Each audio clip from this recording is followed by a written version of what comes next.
গোয়ালপাড়া আশ্রমের পাশেই একজন তন্তুবায়, একজন তাঁতি থাকতেন, বৃদ্ধ তন্তুবায়। তার নাম হচ্ছে কৃষ্ণদাস হেঁস। তিনি একটা আদর্শ গৃহস্থের জীবন যাপন করতেন।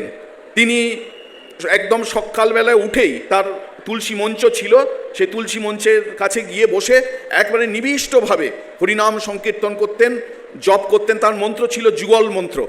বলছেন যে তিনি বৃদ্ধ হয়েছিলেন, তাই তাঁর একটি পুত্র, 2 কন্যা ছিল। আর প্রত্যেক দিন ওই স্নান করে গিয়ে তুলসী তলায় জপ করতেন। শীত, গ্রীষ্ম, বর্ষা কোনো কালেই এটা বাদ যেত না।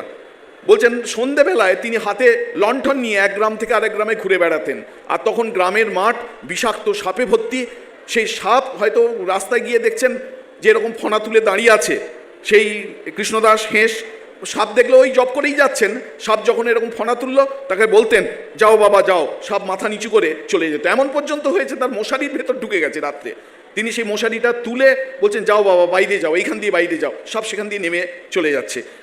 এই রকম শ্রী মা যখন গোয়ালপাড়ায় যেতেন, এই যুগল মন্ত্রের উপাসক কৃষ্ণদাস হেঁস মাকে স্বয়ং আদ্যাশক্তি ভগবতী জ্ঞানে অত্যন্ত শ্রদ্ধা করতেন। তার পায়ে মাথা রেখে একদম প্রণাম করতেন, অনেকক্ষণ ধরে প্রার্থনা করতেন। গোয়ালপাড়া আশ্রমের যে কোনো উৎসবে ইনি যোগদান করতেন।